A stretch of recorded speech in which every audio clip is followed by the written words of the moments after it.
ring if you're ready to care. Oh, let's talk power, let's talk speed.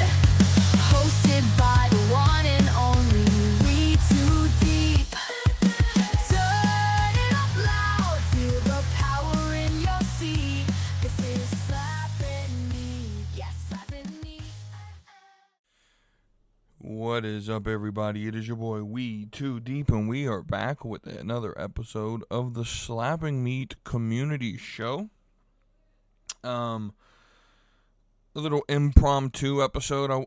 As we're ending this year, there's a lot of things that I sort of want to touch on that are happening that I can't do in the awards show that's going to happen on Tuesday. So what's going to happen, I'm going to post this one. We're going to do the awards show live stream on Tuesday with me, Junkyard James, and K-Dog Cody. And then next Friday, we'll wrap up the year with sort of a year review episode. As we head into the holiday season, we'll end season 4 of the podcast of the year 2025. And then we will go into our break, about 2-3 weeks of a break before the new year. And we'll probably come back January 5th, is that Monday, that we'll probably record and have the first episode of 2026 out. Probably, looking forward to probably going to do like what I'm looking for, what I hope we see in WWE, and, what I maybe predict New Year's Evil as we get that card out. And go from there. But with that, I want to do this episode solely on, John Cena's retirement match, but as well as the whole Saturday night's main event show. And these typically I don't pay much attention to because, since they've brought them back over the last 12 months, they haven't really been much of anything, right? And so, but this one was actually a really good show. It really was. And we had 4 fantastic matches. I'm not going to go into in-depth breaking down John Cena's entire run. I wanted to save that for next Friday. We're going to touch on it a little bit on Tuesday. I don't want to give away all the categories that but we are going to cover John Cena's run. It's going to be something that the panel discusses over the show. And so, but I'll give my ultimate feelings on a Friday as to how I feel about John Cena's run, what I liked about it, what I disliked about it, how I would have changed it. Because I still believe, had they gone the way that I had said I wanted it to be done back in January, February, I still believe that I have the best, or that my idea was better than what we got. And so I want to talk about that, and we'll save that till Friday. But what I want to talk about is Saturday night's main event. And so, again, this was a show that was wholly booked around John Cena, right? This show was booked on, this is John Cena's final match. And that in and of itself got people to fill up 19,000 people in Capital One Arena in DC, millions watching on Peacock, and just a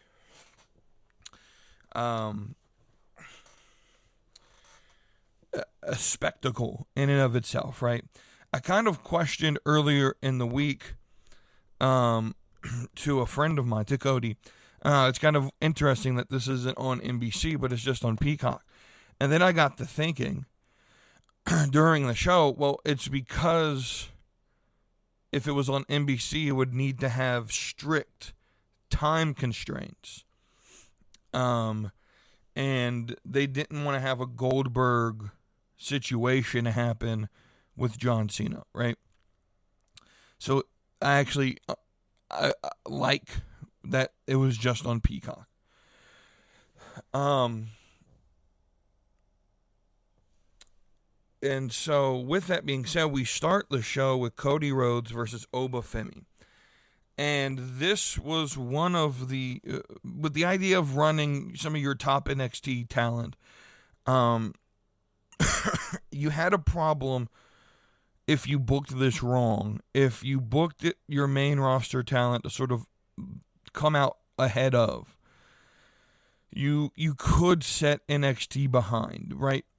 But what you end up doing is really just shining the light on the future of the company, right?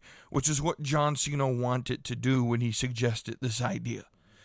So you get Oba in the ring, and Obafemi is a star, right? I know WWE wants and is trying to book Braun Breaker as the next big face of the company.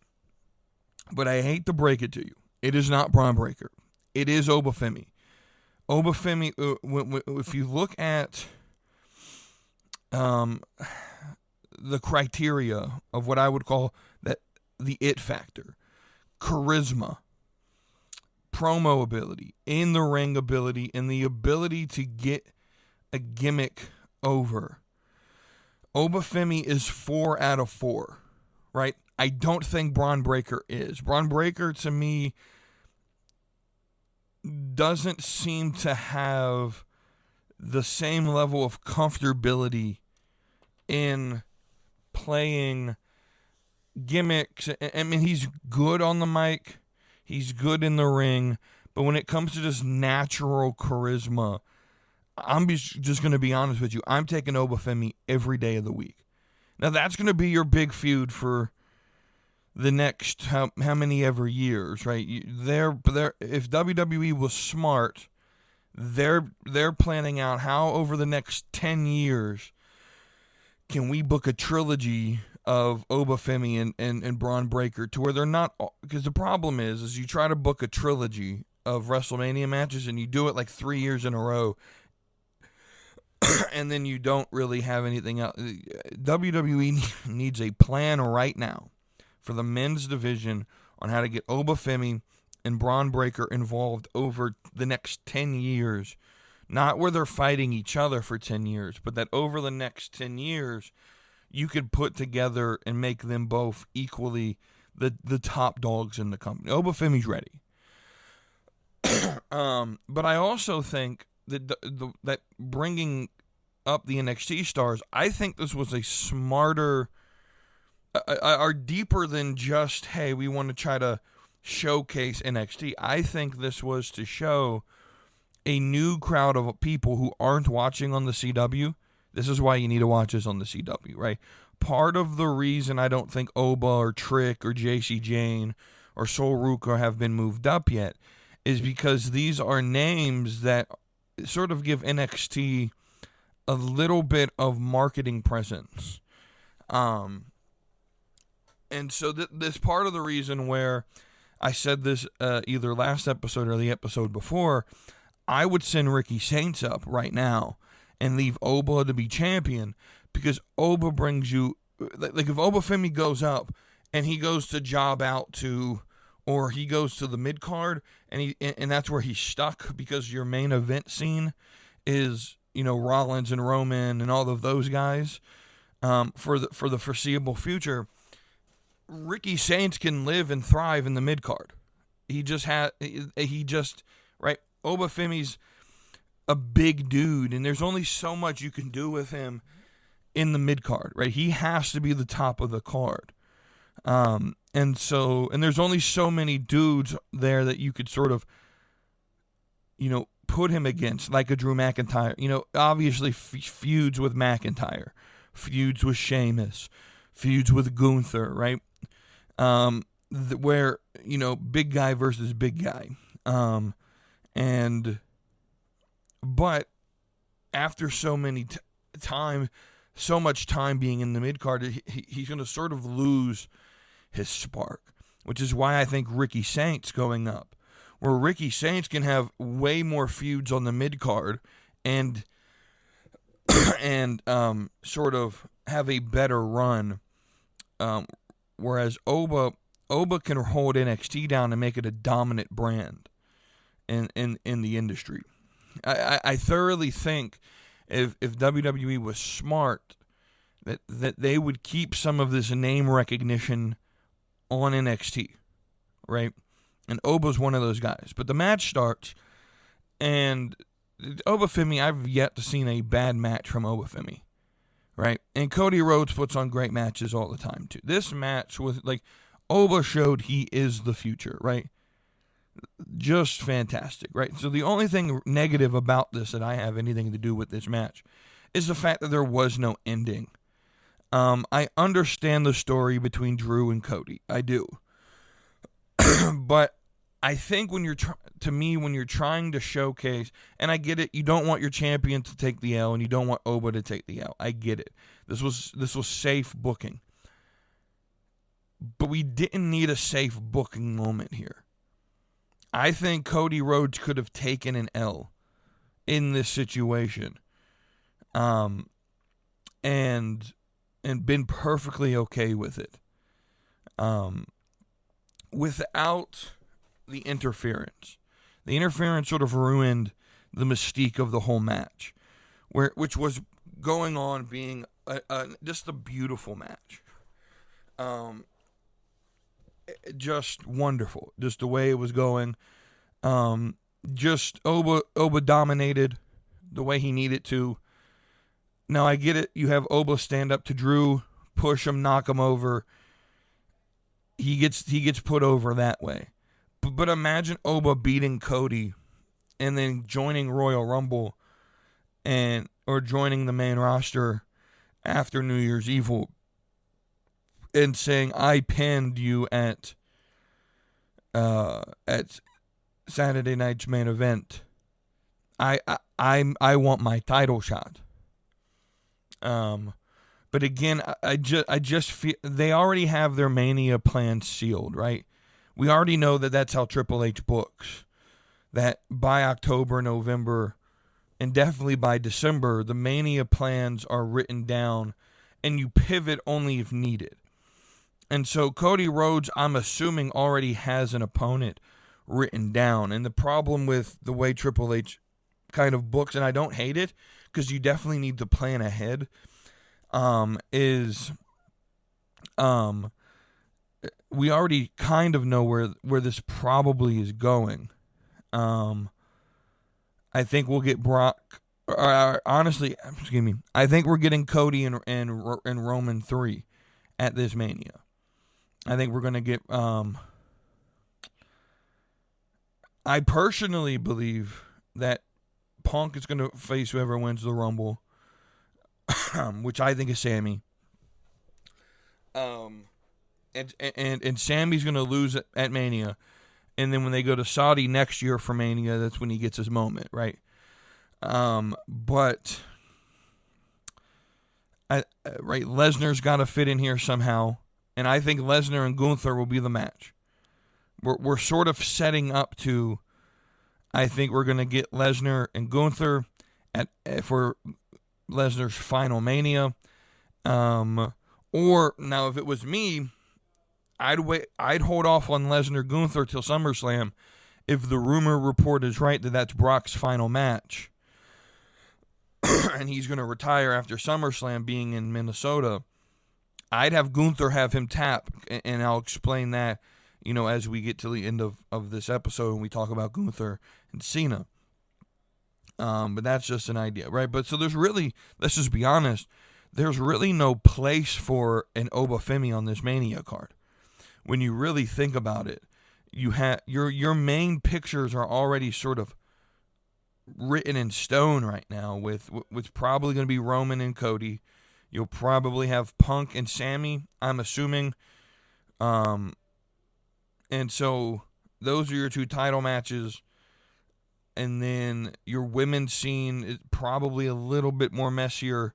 And if I had time to think about it, and that's probably what I want to do over the break of the podcast at the end of next week, that's starting, is probably take a look at here's where we're at, here's what I maybe can expect going forward into Mania season. But I think Obafemi getting the W here would have been the major call. In fact, my personal opinion was every one of the NXT superstars should have won. Now I get it. It sort of dilutes the idea that the main roster is better, but I hate that idea. Can I just be honest with you? I hate that. That's such a casual fan, and I know that a lot of the people listening to this are casual fans, but it's such a narrow-minded way to watch WWE. And I'll give an example of a conversation that I heard on Friday when I was at NXT's live house show. They were talking about, so Trick Williams was out there in a match against Brooks Jensen, and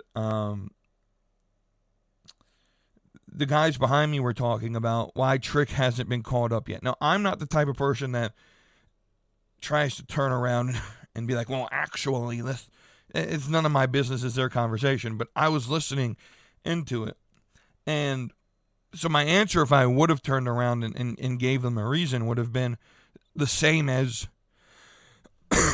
my answer would be for Oba. There's just no place for a name like Trick Williams right now on the main roster. So I need you to think of it this way, right? If Trick Williams leaves NXT, right, where he's the number 1 star, right, maybe behind Oba, but like Trick is on top. He gets time, he gets stories, he's on TV all the time, right? And you send him to the main roster, where he's either going straight to the mid card, or he's in catering, or he's losing matches to other established super, right? And you take away the mystique, similar to what they did with Carmelo Hayes. Dragunov was just easy. Dragunov was easier to get over because Triple H loves that style, right? But like Carmelo Hayes was a superstar in NXT, and he gets sent up, and now he has to wait, and he's never on TV, or he's in best of 7s with Andrade, and he just loses that mystique that he had in NXT. Well, if you do that to Trick Williams, let's just be honest, Trick Williams doesn't have the wrestling forte to go out there and be a mid-carder, right? Your mid-carders are typically your technical guys or the guys who can actually put on decent matches. Trick Williams is fully flash and shout. Like, he has to be the top of the card. He's the guy you put on the poster. And there's just no room for that right now. And so that's why Trick Williams is still in NXT. Because you could at least stamp him on the poster on CW and say, tune into the CW and watch NXT. We have Trick Williams. I'm telling you, WWE views NXT as a third brand. Not the same level, but as a third equal brand. Your development, we heard this on LFG in Season 1. Your development happens in the Performance Center before you get on NXT television. You're not on NXT television if you're not ready to and not fully developed to be on TV. Right? So again, I think Oba should have got this win. Then we had Sol Ruka versus Bayley. And this was... So first thing I got to mention, I haven't watched main roster WWE in several months. And so I tuned into some of the clips. And so what I used to do was the Tuesday after Raw and the Saturday after SmackDown, go to YouTube and check the clips. But I stopped doing that about a month and a half, 2 months ago. So I went back to check the clips and saw that Bayley and Lyra Valkyria were back together, and kind of had a chuckle, because we went basically the whole summer after Mania with them feuding and hating each other just for them to be thrown back together. I find maybe they gave a detailed reason for it that I just didn't see. I find that a little bit funny. I think Lyra would benefit from going back down to NXT. 100% Lyra would benefit from that. I personally think they called her up too early. And it's not a negative. Again, it's one of those things where, like, she was popular in NXT, so I think they thought that would translate. But the women's division in WWE from Raw, SmackDown, and NXT is so stacked with some of the best women's talent in the world. And so it's hard to move up when you have Jade Cargill, Bianca Belair, Charlotte Flair, Alexa Bliss, Bayley, Becky, AJ Lee, Nikki Bella, Valkyria, Lyra, Bayley, Io, Rhea, Liv. Like, I'm 12, 15 names already down the list of talent, which on any other roster would be your top 5 player, right? If I were to create a women's division, right? If I were to start a promotion, if I won the Powerball lottery, which I still think is at $1 billion, if I won that the next time it gets drawn, and I take the money and I start a wrestling promotion, and I can hire any 5 women that I want, right? I could take 5 from WWE's main roster, and they will still have a deep roster to take from, right? It's deep. And so you send a Lyra Valkyria, which doesn't have the charisma, the ability on the and promo. Like, I'll fully admit this, that Lyra Valkyria is not the best woman performer. I think she's the best wrestler. Like, in the ring, puts on the best matches, probably in the top 3 in WWE's roster right now. But when you think about overall performer, Lyra Valkyria is not in the top 10. She lacks a lot of the skills. Fully will admit that. She's still one of my favorites, right? But then you bring out Sol Ruca, and she had Zarya with her, and they seemed to make up. And I kind of was expecting maybe a turn. That didn't happen, which I'm happy. Sol Ruca picks up the win. And just every time I see Sol Ruca in the ring, I feel like I'm watching something that is absolutely incredible, right? And it goes to show, just in these first 2 matches, Obafemi in the NIL program, Sol Ruca comes in on a tryout, and not an NIL because she was out of college by the time she tried out, but she does a tryout. She goes to the PC. She learns the business, and we still have people out here that'll tell you that the Performance Center and the NIL contracts and the WWE ID contracts and all of that doesn't work. You'll still have people who will tell you that it doesn't work when there's living proof of this. There's living proof of this, right? Tank Ledger is a major star. I saw him at this NXT show, and boy, he just has that it factor, right? Hank and Tank could be like a modern age Dudley Boys, you know, and sort of like that chaotic tag team that the fans love. I could see that in them. Sol Ruca's just she's amazing, right? And Bayley put on a great match, and for Bayley to agree to lose was just, again, you put over a name that's just fantastic, right? Now, I think Sol Ruca works on the main roster because she's someone who can be a big name in the mid card, right? I think the women's scene right now, is a little bit easier to navigate than the men's, in my opinion, because you have your main card sort of full, like you do with the men, but the men's mid card is kind of full as well, because of right. So the women's mid card scene is kind of open for the taking. Right, and Sol Ruca could come in, win one of the mid card belts, and hold it for a while. And just dominate there while we await some of the other stuff happening, right? Sol Ruca could come in and beat a Maxine Dupree and hold that title down on Raw, or Julia lost the women's US, right? Like I said, I haven't watched it.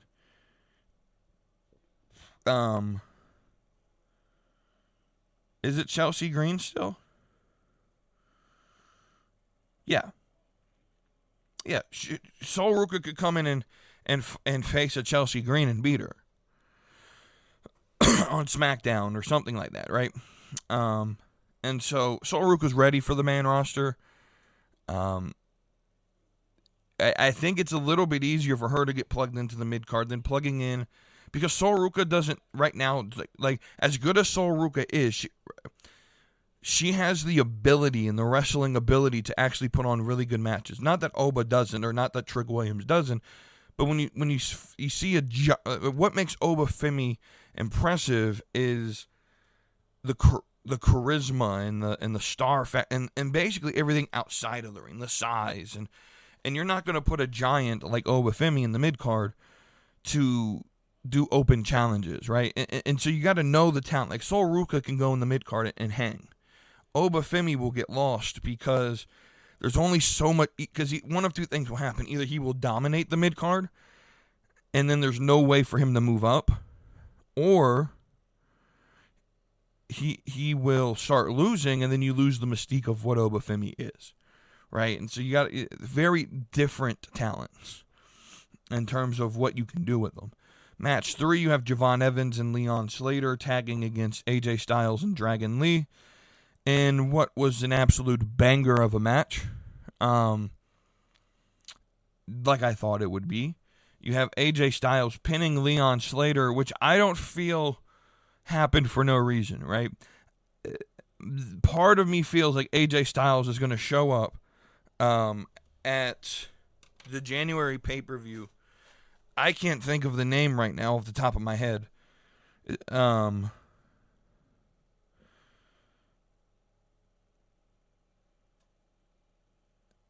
What is the one they...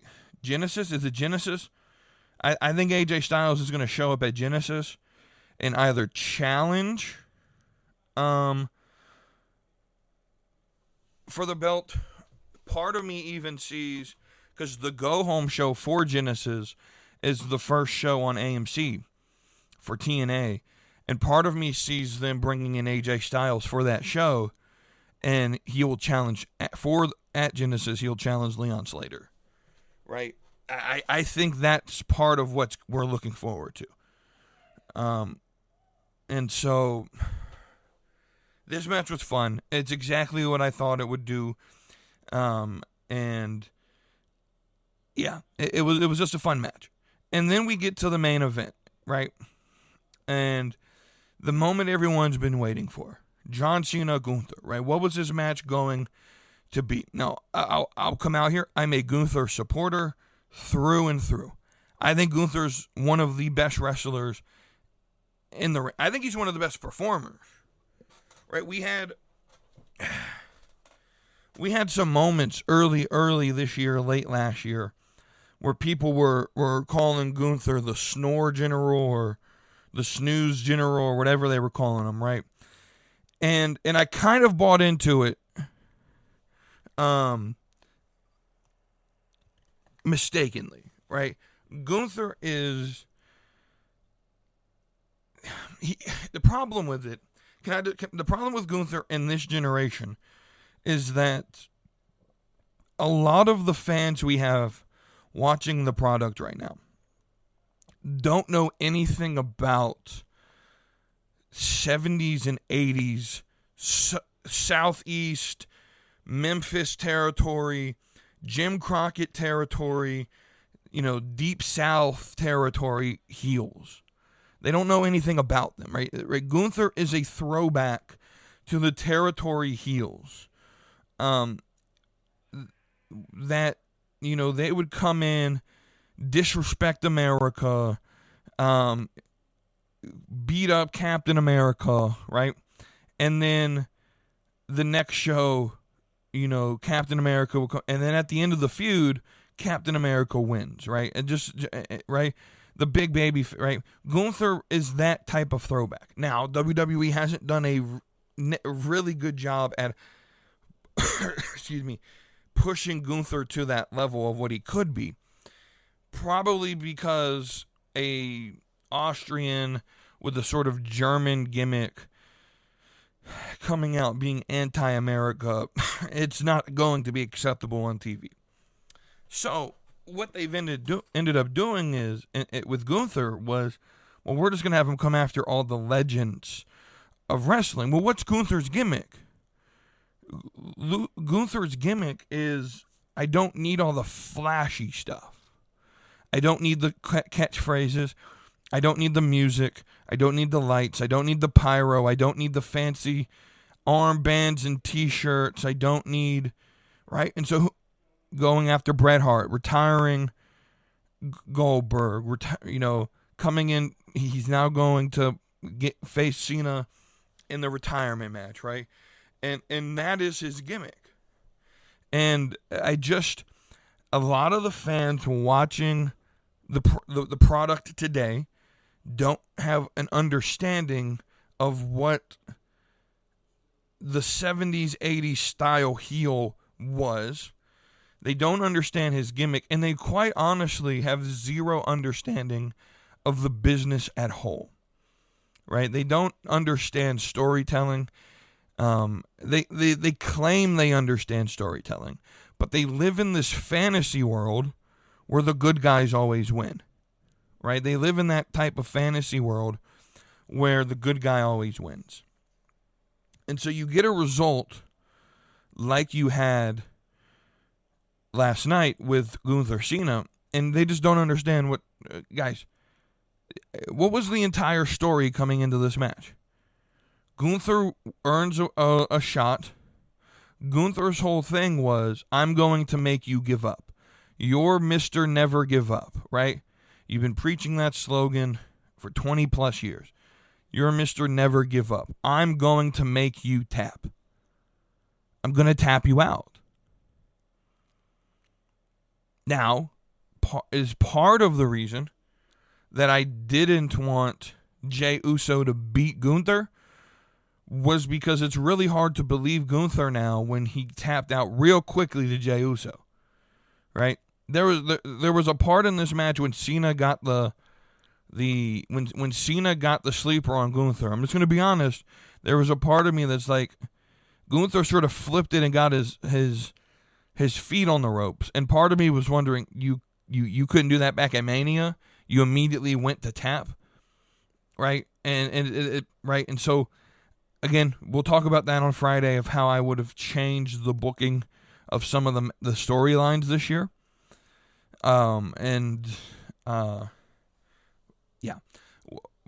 Anyway, so the main thing people are complaining about, and that really deserve conversation then, is the result of the match, how it finished. By the way, this was match of the night. This was a banger. John Cena's last 3 matches of his career are going to go down as absolute bangers. AJ Styles, Cody Rhodes, and Gunther are going to go down as absolute bangers. Well, he had Dom as well. So Dom as well, right? Cody Rhodes, the Dom match was okay, right?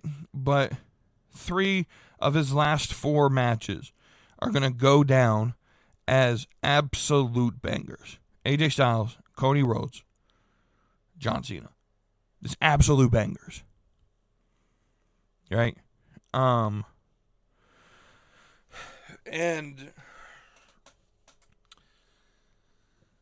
So let's talk about the finish. John Cena tapped out. Mr. Never Give Up gave up.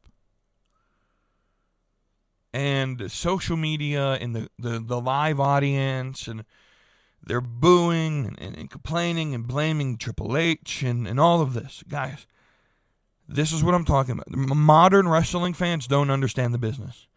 They don't understand wrestling. They don't know the tradition of wrestling, right? They don't understand storytelling.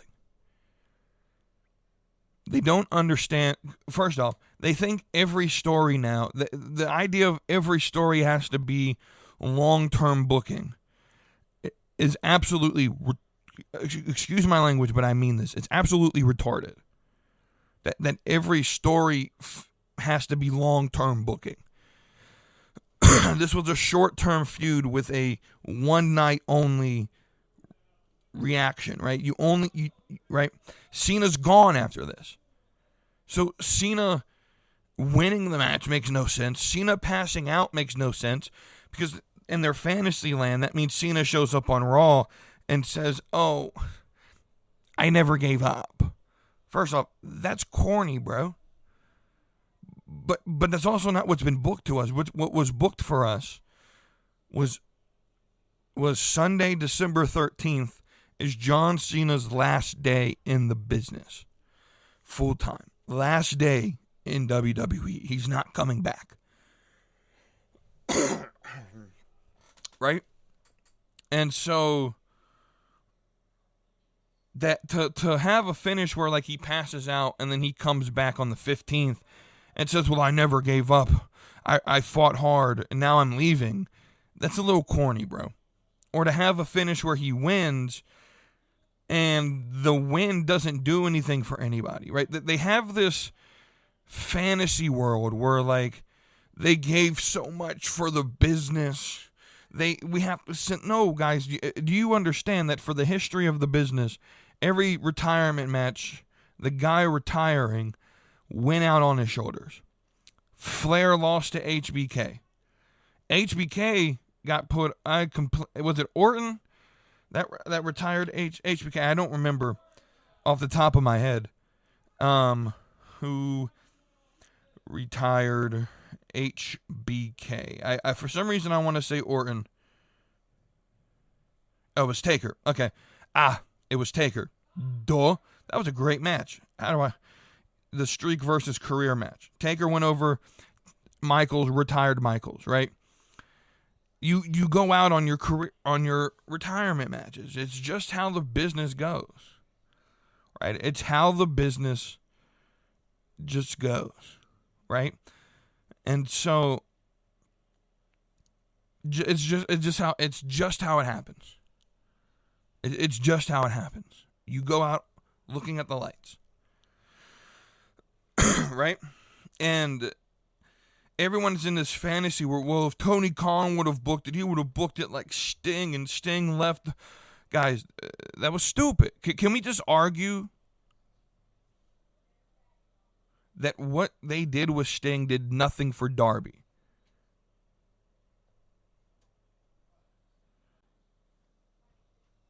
It did nothing for Darby. Because Darby gets that win, and Darby disappears, right? Darby goes off and climbs Mount Everest. You don't get to do anything with that victory. And then Darby comes back, about gets drowned in the fish tank, and Sting comes back to save him.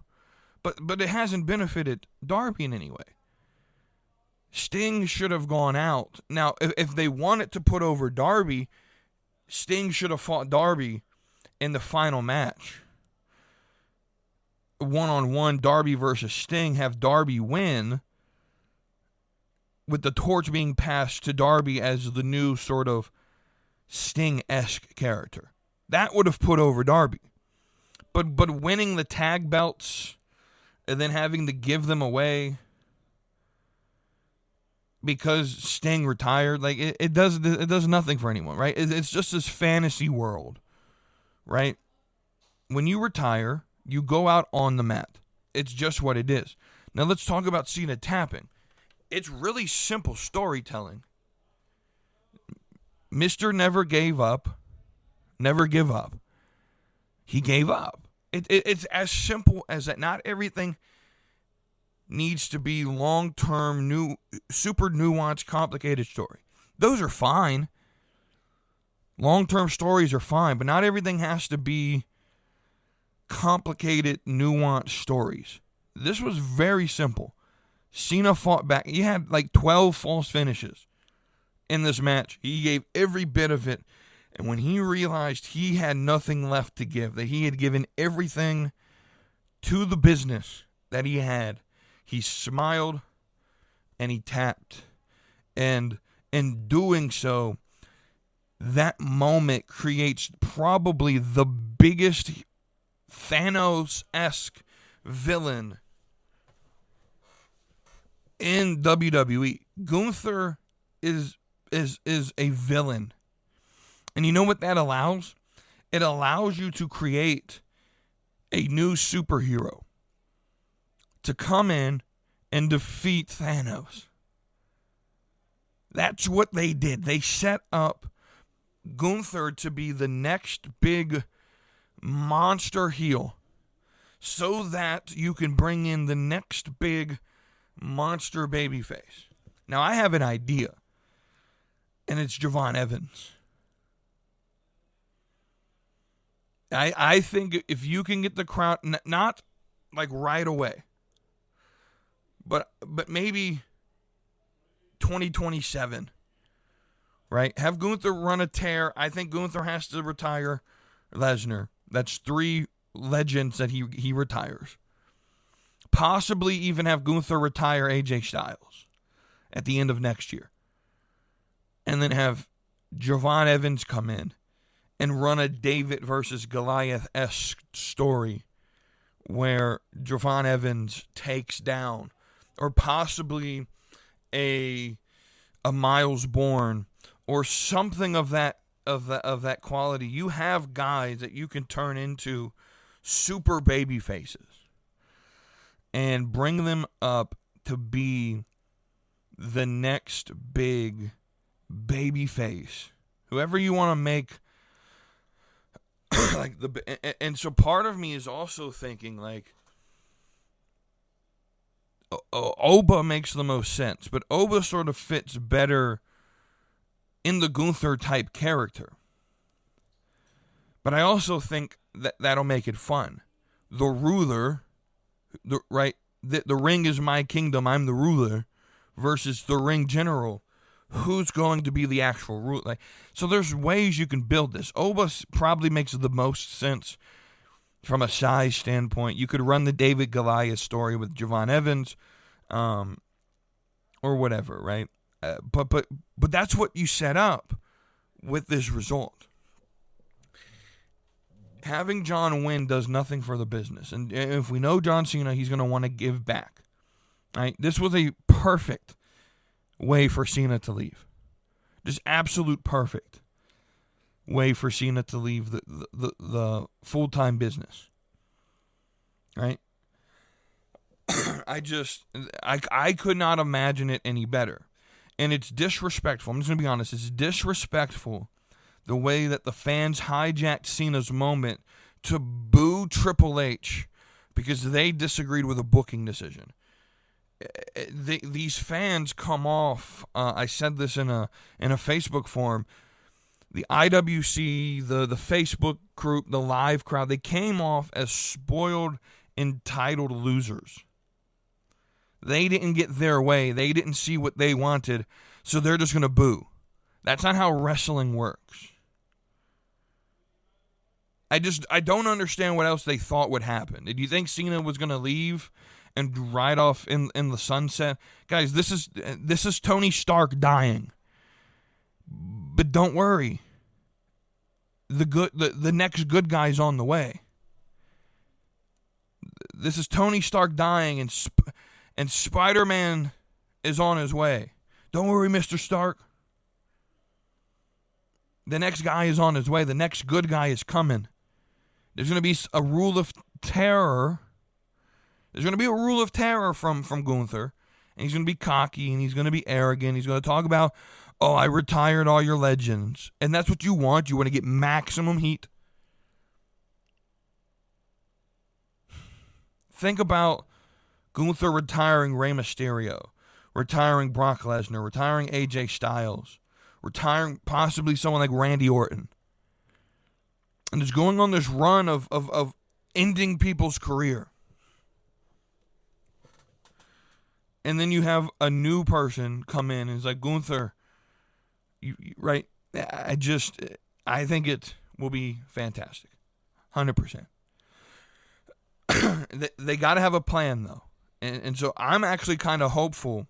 Now that the CENA run is over, Triple H is saying that the new era, I think Triple H's creative was stagnant. A lot of people noticed the same thing that I noticed, that like 2021, 22, 23, 24 were pretty decent creatively. But 25 has really been sort of in the dumps.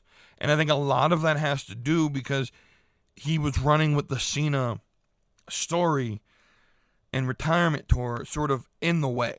And now that that's out of the way, and he doesn't have to book for that, and he doesn't have to give Lesnar a tour, and he doesn't have to treat AJ Styles the same way he treated John Cena, that I genuinely believe that creative will be better in 2026, which is why I'm hoping that this ESPN YouTube TV situation happens before Royal Rumble.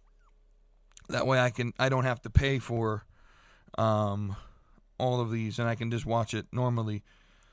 Well, and so that's what I'm hoping for. We'll see what we get, but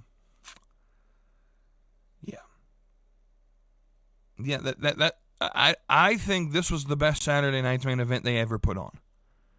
I genuinely do. I think NXT gets over. They shine when they needed to. You put out Cena the way he needed to go out. Excuse me. You shine a massive light on Gunther being the next big villain. And